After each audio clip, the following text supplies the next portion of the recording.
DD किसान, बदलते भारत की शान। इस कार्यक्रम के प्रायोजक हैं IIT कानपुर। डीडी किसान, बदलते भारत की शान।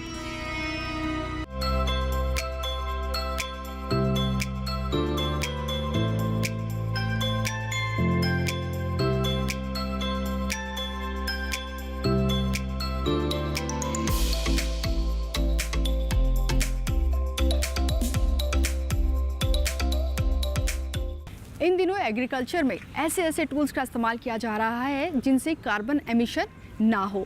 ऐसा ही एक टूल है सोलर डिहाइड्रेटर।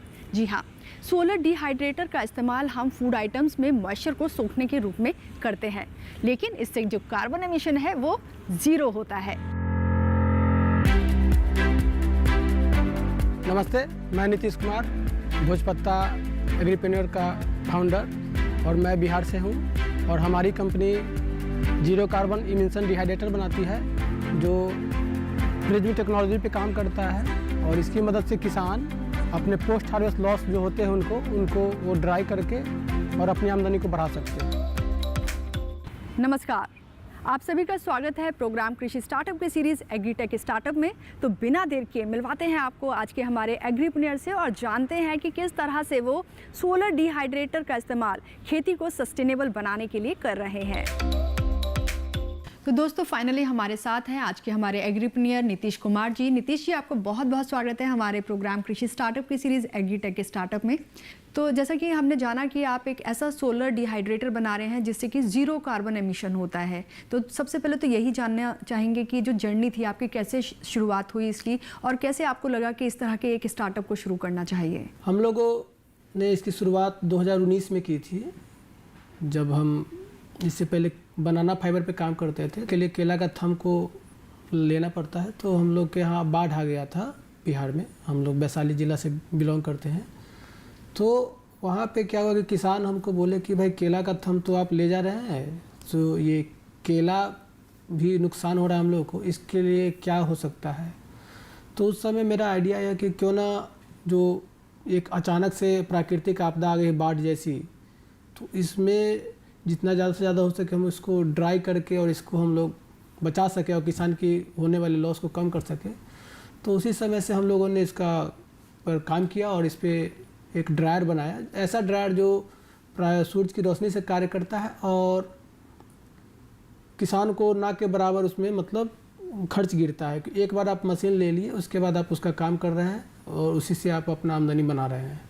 तो ये जो है सूरज की रोशनी से काम करता है। और इसमें हमने प्रिज्म टेक्नोलॉजी का यूज़ किया है। जो बचपन में हम लोग पेपर जलाते थे ग्लास से, मैग्नीफाइंग ग्लास से, उसी तकनीक का यूज़ करके हम लोग कम समय में ज़्यादा टेम्परेचर बना लेते हैं अपने ड्रायर में। और उसकी मदद से जो है जब आपका सनसेट हो जाए या फिर कभी बादल आ जाए अचानक से आसमान में, तो उस कंडीशन में जब टेम्परेचर डाउन हो जाता है, उस कंडीशन में भी आप नॉर्मली आप अपने प्रोडक्ट को ड्राई कर सकते हैं। और प्रोडक्ट जो भी ड्राई होता है वो यूनिफॉर्म एक ही साइज का और एक ही कलर में आता है, तो इसमें कोई अंतर नहीं आता है। और इस ड्रायर में जो है हम लोग स्टोरेज का काम करते हैं, इसमें ड्राइंग का काम होता है, इसमें हम लोग टेम्परेचर को भी स्टोर करते हैं। तो अभी आपने बताया कि जो आपने सोलर डिहाइड्रेटर बनाया है उससे किसानों की आमदनी भी बढ़ेगी। तो थोड़ा सा जानना चाहेंगे कि जो मॉडर्न सोलर डिहाइड्रेटर अभी मार्केट में है या जो हमारे ट्रेडिशनल मेथड थे, आपने कहा पहले से भी सुखाया जाता था, उनकी जो लिमिटेशंस थी उनको कैसे ओवरकम करता है आपका ये स्टार्टअप? ट्रेडिशनल जो सुखाते हैं, तो अभी से 20 साल पहले जब मोटरसाइकिल मतलब 4 चक्का 2 चक्का और ये इंडस्ट्री वगैरह उतना नहीं था, उस समय पर्यावरण में स्वच्छ हवा था और पूरा का पूरा आसमान साफ था। लेकिन अभी 20-30 साल में जो ग्लोबलाइजेशन हुआ है, ग्लोबल वार्मिंग हो रहा है, उसकी वजह से अभी आप ओपन एयर में कोई भी चीज़ ड्राई किया हुआ उसको कंज्यूम नहीं कर सकते, क्योंकि उसमें पोल्यूटेड एयर का नैनो पार्टिकल और डस्ट होता है जो कि हमारे शरीर में जाता है और उसका इम्पैक्ट पड़ता है कि आपका किडनी की बीमारी, हार्ट के डिजीज, ये सब उसमें होता है और स्किन डिजीज भी होते हैं। तो पहले जो था उसी चीज़ को हम लोग सिर्फ एक पैक में कर दिए हैं कि उसमें आप उस ड्राई करो उसी चीज़ को, जिसमें ये इम्प्योरिटी जो है नहीं रहेगा, उसमें डस्ट नहीं रहेगा, नैनो पार्टिकल नहीं जाएंगे। और उसमें जो हवा जो अंदर हमारे जाती है मशीन ड्रायर में, वो उसमें हम लोगों ने नेचुरल फाइबर से बना हुआ 5 प्राकृतिक रेशा को मिला के एक कपड़ा बनाया है जिससे एयर फिल्टर होकर हमारे ड्रायर के अंदर जाती है। तो हमारे ड्रायर में जो हवा भी जाती है वो फिल्टर होकर जाती है। और दूसरे जो मौजूदा ड्रायर बनाते हैं वो पॉलीकार्बोनेट शीट का यूज करते हैं और उसके अलावा आपको एल्युमिनियम का यूज करते हैं, जो कि एल्युमिनियम जो है कि आपका फूड क्वालिटी को ड्राई करने के लिए या फिर इसका यूज करने के लिए सही नहीं होता है। और प्लास्टिक का जो पॉलीकार्बोनेट शीट होता है उसमें अगर आप सूरज की रोशनी को डालिएगा तो उसका कुछ ना कुछ इम्पैक्ट आपके प्रोडक्ट पर भी जाता है। रिफ्लेक्शन के बाद भी उसका हीट जाए या फिर उसका केमिकल रिएक्शन कुछ जाए उसके आपके प्रोडक्ट पे जाता है। तो हम लोगों ने उसके जगह पे टफन ग्लास जो 250 डिग्री तक टेम्परेचर को बर्दाश्त करता है उसका यूज किया। और स्टेनलेस स्टील 304 304 ग्रेड जो फूड ग्रेड और FSSAI के मापदंड के अनुसार है उसका प्रयोग किया है। तो औरों से हम लोग में अलग ये है कि हम लोग शीशा का यूज कर रहे हैं और स्टील का यूज कर रहे हैं, बाकी लोग पॉलीकार्बोनेट शीट का यूज करते हैं और एल्युमिनियम का वो बीट लगाते हैं, एल्युमिनियम का वो यूज करते हैं। तो जो कि वो जी बिल्कुल, जो एल्यूमिनियम है वो सेहत के लिए काफ़ी हानिकारक होता है। और अगर हम याद करें तो जब अंग्रेज़ों का ज़माना था तो वो जेल वाले लोगों को एल्यूमिनियम में खाना देते थे। वो कहते हैं कि ये स्लो पॉइजन का काम करता है शरीर में। तो ये बहुत अच्छा काम कर रहे हैं कि एल्यूमिनियम का इस्तेमाल यहाँ पर नहीं हो रहा है। तो अगर आपसे समझना चाहें पोस्ट हार्वेस्ट के जो लॉसेज हैं हमारे फार्मर्स को होते हैं, तो जो फार्मर्स के सामने जो चैलेंजेस हैं पोस्ट हार्वेस्ट के बाद वो क्या कुछ हैं और कैसे जो आपका स्टार्टअप है उन पे अमल कर रहा है और उनको ओवरकम करने की कोशिश करेगा? जैसे मौजूदा मार्केट जो है अपना पोस्ट हार्वेस्ट का पूरे इंडिया का 30,000 करोड़ का है, जो हॉर्टिकल्चर के डाटा के अनुसार है। लॉस उससे भी ज़्यादा है लेकिन डाटा के अनुसार 30,000 करोड़ का है अपना। इसमें मतलब आपको 20 से 30% के आसपास आपका फल में है, 15 से 20% के आसपास सब्जी में है। ये लॉस हर किसान को हो रहा है और हमेशा हो रहा है। उसके अलावा आप जो भी मसाले हैं, उसके बाद आपका मछली है, मशरूम है, ये सब भी लॉसेज के रूप में जाते हैं। तो हम लोग सिर्फ फल और सब्जी को ही लेके चले तो ये बहुत बड़ा मार्केट है और किसान हर साल इसकी मतलब इससे मतलब इसको त्रासदा से झेल रहा है इसको। इसमें क्या है कि किसान खेती पूरे खेत में बराबर करता है। मतलब अगर उनका 1 एकड़ का रकबा है तो उनको शुरुआती 5 कट्ठा यानी शुरुआती 1/4 का उनको पैसा अच्छा मिलता है क्योंकि शुरुआती फसल है। उसके बाद वाले फसल का दाम जब सरप्लस हो जाता है मार्केट में, सारा प्रोडक्ट आपका भी हो गया, मेरा भी हो गया, सबके खेत से जब उत्पाद वहाँ जाने लगता है तो रेट में मंडी में डाउन कम हो जाता है, सप्लाई ज़्यादा होनी शुरू हो जाती है, तो उसका डिमांड कम जाता है या फिर रेट कम जाता है। तो उस कंडीशन में लेकिन खेती किसान बराबर करता है। हमने ऐसा नहीं है कि 1/4 में हमने पानी पटाया है और खाद दिया है और बाकी 3/4 जो एरिया उसमें नहीं दिया, ऐसा नहीं है। हम लोग खेती पूरे में बराबर करते हैं, मेहनत भी पूरा बराबर, लेकिन शुरुआती फसल का दाम मिले और बाद वाले का ना मिले, ये कहाँ का न्याय है? मतलब ये कहाँ किस तरीक़ा से ये जस्टिफाई हो सकता है?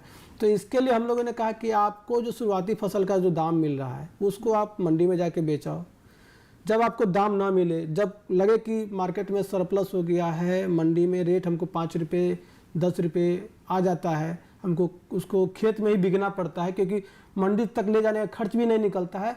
उस कंडीशन में आप लोग इसको ड्राई करो। हम लोग मार्केट भी प्रोवाइड कर रहे हैं, मतलब मशीन के खरीदारी के समय ही हम लोग 3 साल का एग्रीमेंट करते हैं जिसमें हम लोग उनको एक क्वांटिटी बताते हैं कि मिनिमम 100 kg या 200 kg या 500 kg आप ड्राई करोगे तब हम आपके पास आएंगे और आपको उसी समय वजन करके आपको उसी समय हम पैसा दे करके माल ले जाएंगे आपसे। तो इस टाइप का हम लोग ट्रेडिशनल डेवलप किया जो कि दूसरे कंपटीटर जो हमारे हैं मौजूदा, वो लोग सिर्फ मशीन बेचते हैं। हम लोग उनको बाईबैक फैसिलिटी भी दे रहे हैं जिसकी वजह से वो ज़्यादा से ज़्यादा लोग हम जुड़ रहे हैं और पुराना जो स्वदेशी तरीका था उसको भी हम लोग जीवित रखने का कोशिश कर रहे हैं। जी, आपने कहा कि आप किसानों को मार्केट भी प्रोवाइड कर रहे हैं, तो थोड़ा समझना चाहेंगे कि किस तरह से आप मार्केट मतलब जो आप माल ले रहे हैं, बायबैक कर रहे हैं, उसको किस तरह से आप कंज्यूमर तक पहुंचाने का काम कर रहे हैं? जैसे इसमें 2 तरीका है। पहला है कि B2B करते हैं, जैसे हम लोग किसान से लिए और उसको फिर क्वालिटी चेक करने के बाद फिर हम लोग उसको पैकेजिंग करके, और कंसर्न इंडस्ट्री है जैसे बिस्किट इंडस्ट्री है, कॉस्मेटिक इंडस्ट्री है, फार्मास्यूटिकल है, बेकरी है, होटल ढाबा रेस्टोरेंट, ये सब जगह हम लोग सप्लाई देते हैं। और उसके अलावा पिज़्ज़ा बन रहा है वहाँ भी सप्लाई होता है। उसके अलावा एक्सपोर्ट में भी इसका पोटेंशियल बहुत ज़्यादा है तो वहाँ भी जाता है।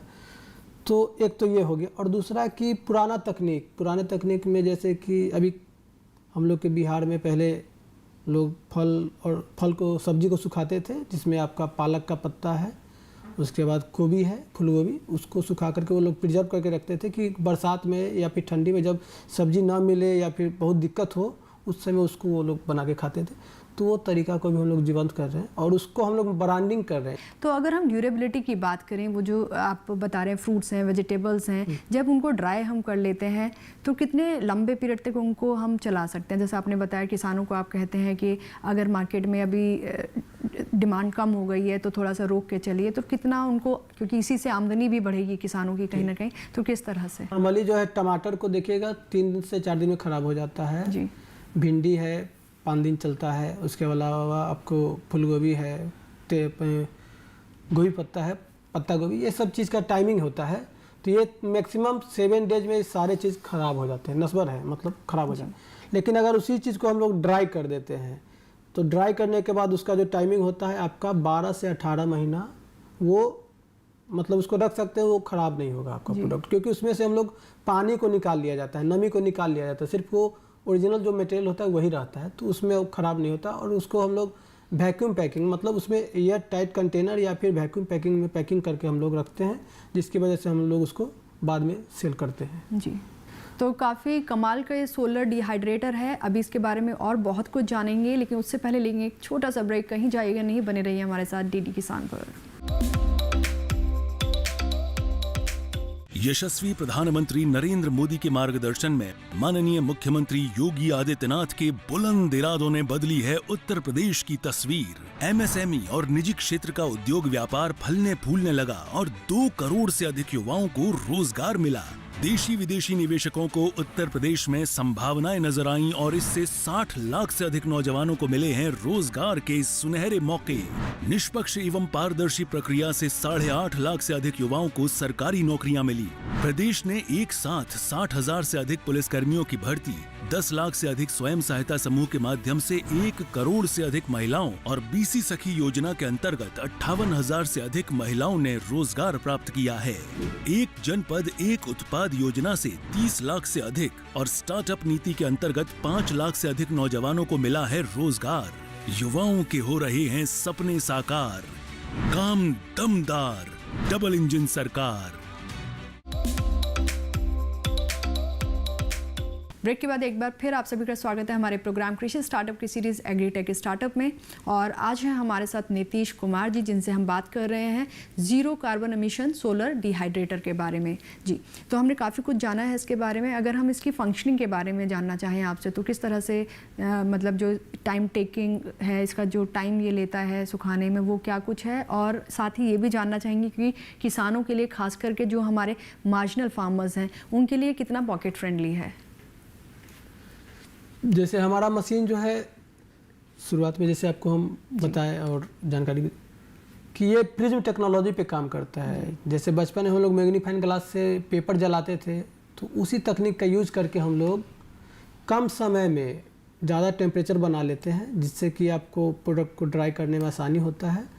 और वो फिर रिजर्व जो टेम्परेचर है उसको स्मूथली हम लोग मतलब उसको रिलीज करते हैं, जिसकी वजह से एक यूनिफॉर्म टेम्परेचर सभी प्रोडक्ट पे जाता है जी। तो उसकी वजह से हम लोग सुखा पाते हैं। और इसमें हम लोग क्या करते हैं कि पहला तो है कि सूरज की रोशनी से धूप ले लिए, उसके बाद उसमें हम लोग नीचे में पंखा लगा हुआ है, वो पंखा अंदर में आपको सर्कुलेशन करता है पूरे एयर को, और उसमें हम लोग फिर एयर फिल्ट्रेशन का डिवाइस भी लगा हुआ है। फिर हम लोग नमी को निकालने के लिए डिह्यूमिडिफायर लगाया है, जो कि आपके नमी को, अंदर के जो नमी को सोख लेता है। और उसके अलावा इसमें कंट्रोल पैनल भी लगा हुआ है, जिसमें आप सेट कर सकते हैं कि आपको कितना टेम्परेचर में सुखाना है, कितने टाइम तक सुखाना है, उसके हिसाब से ये काम करता है। और इसमें हम लोग फॉर कमिंग मतलब आने वाले 2 से 3 महीना में इसमें हम लोग AI का भी यूज कर रहे हैं कि अगर कोई मोबाइल से भी इसको ऑपरेट कर सकते हैं। जैसे हम टमाटर डालें और हम कहीं भी हैं तो हम मोबाइल से इसको कमांड दे देते हैं कि टमाटो में डालें, वो पूरा इन्वायरमेंट टमाटो का बना के देगा। 50 kg के आसपास का कैपेसिटी है एक मशीन का, और ये आपको 45 से 50 हज़ार का आता है। जैसे अगर आप ट्रे लेते हैं, स्टेनलेस स्टील का पूरा ट्रे लेते हैं, हम लोग 2 तरीका ट्रे बनाते हैं। पहला वुडन ट्रे बनाते हैं लकड़ी का, और एक स्टेनलेस स्टील का। तो वुडन ट्रे हम लोग साथ में देते हैं 45,000 में ही, लेकिन अगर आप लकड़ी स्टील का लेते हैं तो उसका अलग एडिशनल 5,000 के आसपास कॉस्ट गिरता है, क्योंकि एक मशीन में लगभग हम लोग 18 ट्रे देते हैं। और मशीन का जो साइज़ है हम लोग का 5 फीट लंबा है, 5 फीट ऊंचा है और 3 फीट चौड़ा है। अगर मैं बात करूं सोशल, एनवायरमेंटल और साथ ही इकोनॉमिक इम्पैक्ट की, तो क्या इम्पैक्ट होने वाला है इसका? सोशल अगर आप देखते हैं तो ग्रामीण क्षेत्र में जो छोटा किसान है लेकिन कुछ करना चाहता है, तो वो किसान हमारे मशीन को ले करके और अपना प्रोडक्ट के साथ साथ और बगल के भी प्रोडक्ट किसान है उनका भी प्रोडक्ट को ड्राई करके अपनी आमदनी को बढ़ा सकते हैं और इसको खुद के भी यूज में ला सकते हैं। और प्लस रेंटल बेसिस, जैसे हमारे पास प्रोडक्ट ख़त्म हो गया जी, तो हम बगल वाले किसान से सब्जी ले लिए, फल ले लिए, उसको हम ड्राई करके दे रहे हैं। तो एक रेंटल बेसिस, किराया पे, मतलब आप एक दिन का 500 है, आपका जो भी प्रोडक्ट है एक दिन का 500 हम लेंगे, हम आपको ड्राई करके देंगे। इससे मतलब जो एक किसान है उसको एक सेकंड ऑप्शन मिल रहा है यहाँ पर इनकम का, कि अगर खुद की खेती नहीं भी है तो भी सोलर डिहाइड्रेटर को खरीद के वो आसपास के किसानों से लेके फल सब्जी उनको ड्राई करके और मार्केट में बेच सकता है। और हमारा एक मशीन जो है सालाना आपको 2.5 टन मतलब 2500 kg का कार्बन इमिशन को रोकता है। इसके साथ ही जैसे हम सभी जानते हैं कि जो हमारा क्लाइमेट है वो काफ़ी डाइवर्स है, जिसकी वजह से अलग अलग किसानों को अलग अलग तरह की चुनौतियों का सामना करना पड़ता है। तो आपके हिसाब से जो सोलर डिहाइड्रेटर है कितनी मदद करेगा अलग अलग क्लाइमेटिक जोन में? इसका हम लोगों ने लगभग आपको कश्मीर को छोड़ करके बाकी सभी इन्वायरमेंट में इसका टेस्टिंग हुआ है। हम लोग केरला भी गए थे, तमिलनाडु भी गए थे, इधर आपको आसाम वगैरह में भी गए हैं। तो सभी क्लाइमेट में इसको चेक किया गया है, तो ये सभी जगह सूटेबल है।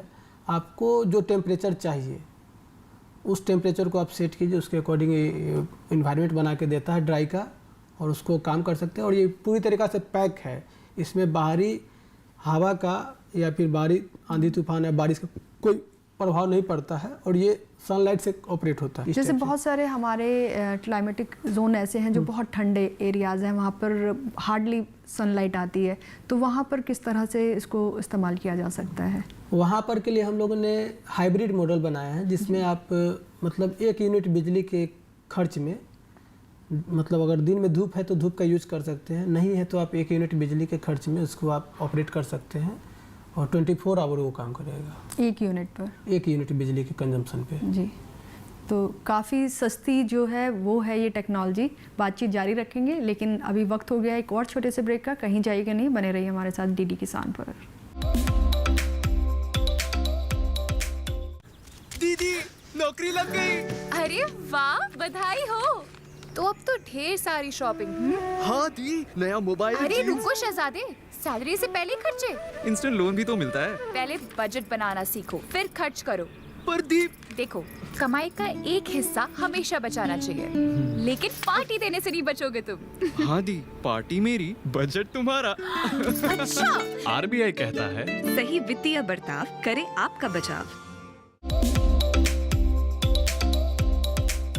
Welcome back to our show कृषि स्टार्टअप। और कृषि स्टार्टअप में आज हैं हमारे साथ नीतीश कुमार जी, जिनसे हम बात कर रहे हैं zero carbon emission solar dehydrator के बारे में।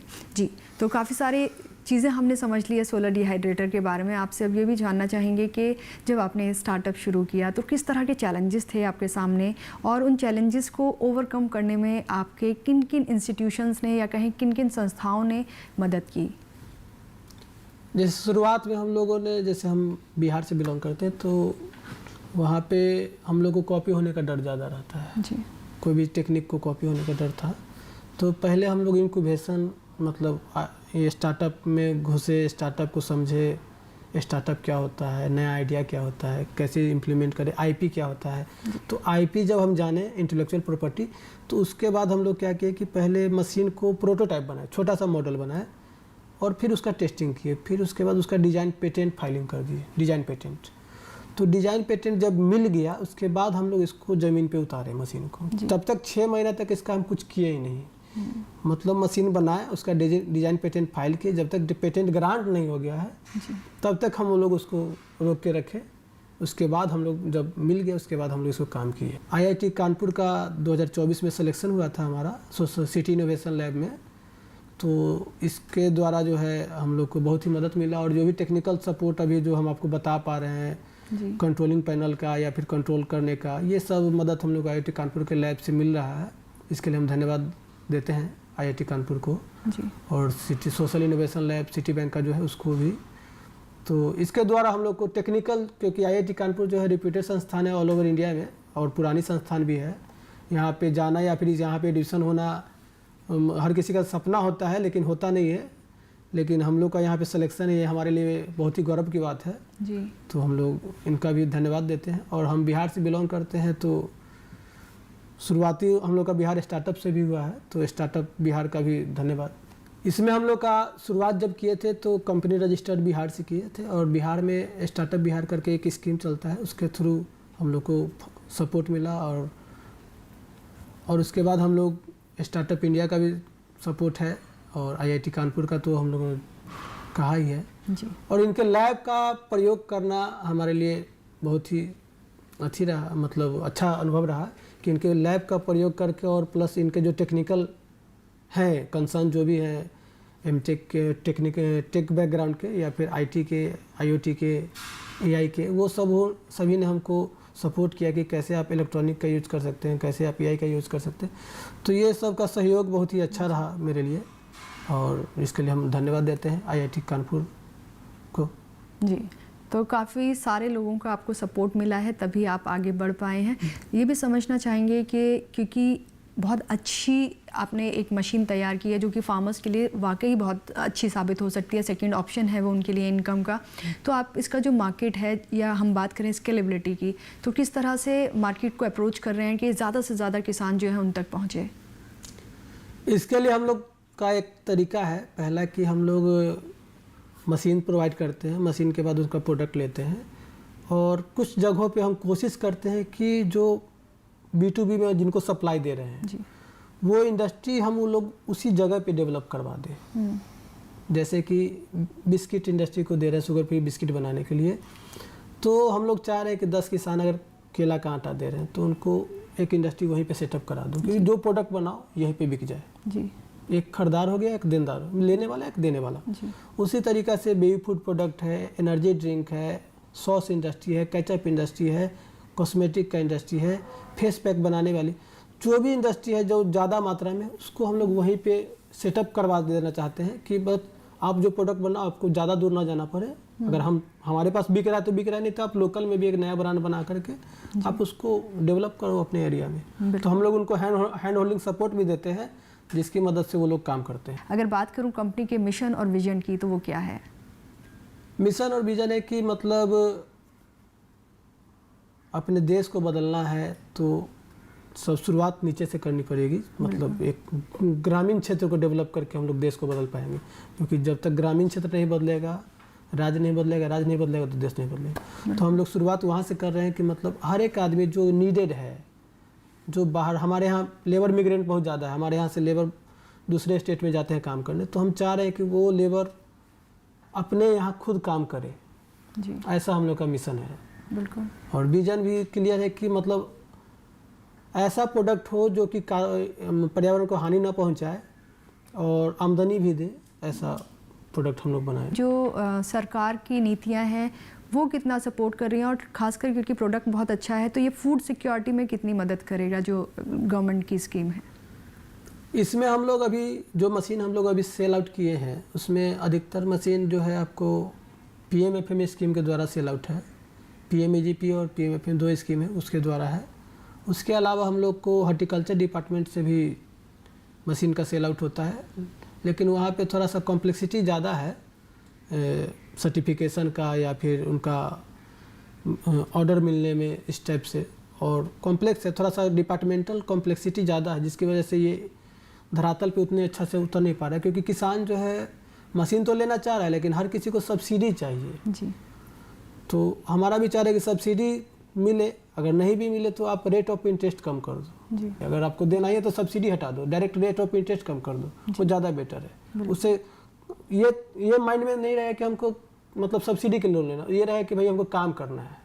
तो ये माइंडसेट जो है वो चेंज करने की ज़रूरत है यहाँ पर सब्सिडी की बजाय। और अच्छा ये एक सजेशन है कि लोन इंटरेस्ट कम कर दिया जाए तो शायद ज़्यादा से ज़्यादा किसानों को ये फ़ायदा हो पाएगा। जाते जाते मैं सबसे पूछती हूँ, आज आपसे भी जानना चाहूँगी कि जो आपका मैसेज है आज हमारे दर्शकों के लिए, हमारे किसान भाई बहनों के लिए, वो क्या होने वाला है? किसान भाइयों के लिए हमारा एक सजेशन है कि आप जो भी प्रोडक्ट सुखाते हैं उसको उम्दा क्वालिटी का बनाइए, उत्पादन कीजिए और खाद वगैरह जो है फर्टिलाइज़र का यूज़ कम कीजिए। क्योंकि अगर आप ऑर्गेनिक तरीक़ा से भी जो प्रोडक्ट उत्पादन करते हैं तो अगर उसका दाम अगर अच्छा ना मिले तो उसको ड्राई कर लीजिए और ऑर्गेनिक के सर्टिफिकेशन के बिहाफ में भी उसका अच्छा दाम मिल सकता है आपको। आप इसके लिए जो है निश्चिंत रहिए, उसके लिए हम हैं और आपको पूरी तरीक़ा से हैंड होल्डिंग सपोर्ट देने के लिए हम तैयार हैं। उसमें आपका आवेदन करना, कैसे इंडस्ट्री लगेगा, कहाँ कैसे आपका माल बिकेगा, कैसे SOP के थ्रू आप माल को बेच पा रहे हैं या फिर क्या तरीका होना चाहिए बिजनेस में उतरने का, ये सारा सुविधा हम लोग हमारी कंपनी भोजपत्ता आपको देगी। आप इसके लिए निश्चिंत रहें और इस मशीन का प्रयोग कीजिए, ये ज़्यादा आपके लिए बेटर है। जी, तो देखिए नीतीश कुमार जी आपको यहाँ पर फुल सपोर्ट दे रहे हैं और जैसा कि उन्होंने अपने मैसेज में कहा, हम भी आपसे कहना चाहेंगे कि खेती को क्योंकि सस्टेनेबल बनाना है, स्थिर बनाना है, तो इसलिए ऐसे तरीक़ों को अपनाना होगा जिससे कि आमदनी के साथ साथ जो हमारा इकोसिस्टम है उसको भी हम नुकसान ना पहुँचाए। और नीतीश जी आपसे मिलकर आज बेहद अच्छा लगा, आपका बहुत बहुत धन्यवाद। आपका धन्यवाद। दोस्तों, हमारी एग्रीटेक स्टार्टअप सीरीज़ का मकसद यही है कि हम अपने किसान भाई बहनों तक कृषि से जुड़ी उन सभी आधुनिक तकनीकों को पहुंचाएं जिनकी मदद से वो न सिर्फ अपनी आमदनी में इजाफा कर सके बल्कि तकनीक का इस्तेमाल करके अपने समय और श्रम की बचत भी कर पाएं। आपको ये प्रोग्राम कैसा लगा हमें बताइएगा ज़रूर। हमारी मेल ID है digital.agrikisan@gmail.com। अगले हफ्ते एक नई स्टार्टअप जर्नी को लेकर फिर हाजिर होंगे, तब तक के लिए दीजिए इजाज़त। नमस्कार।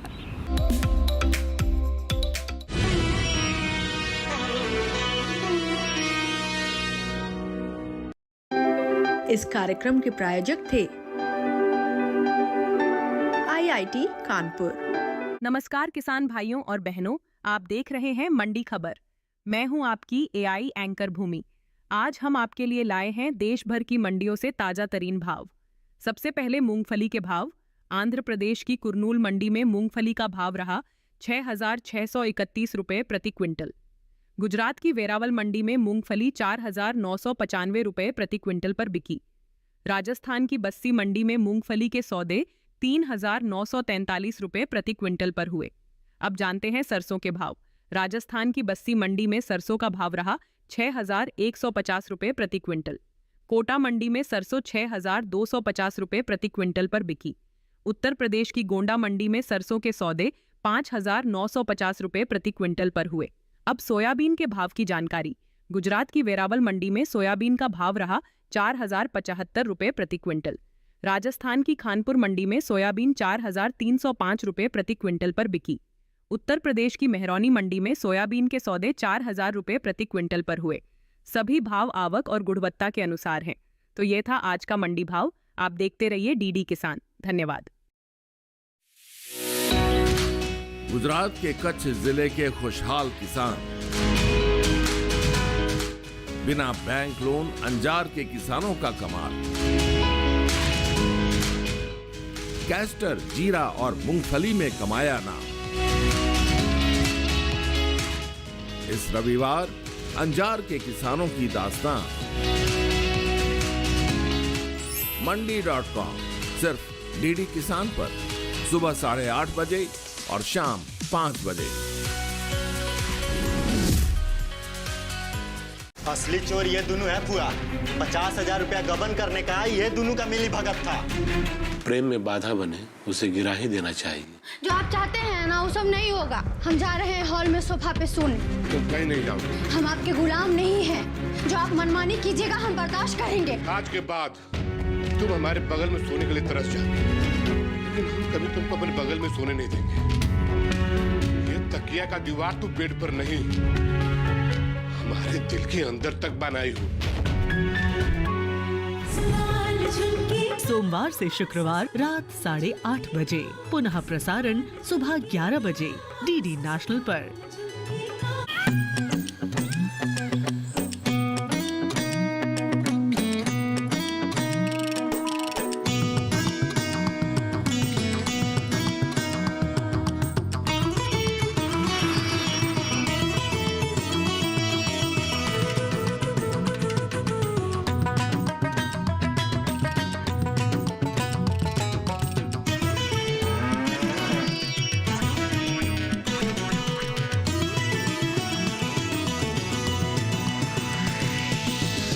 डीडी किसान, बदलते भारत की शान।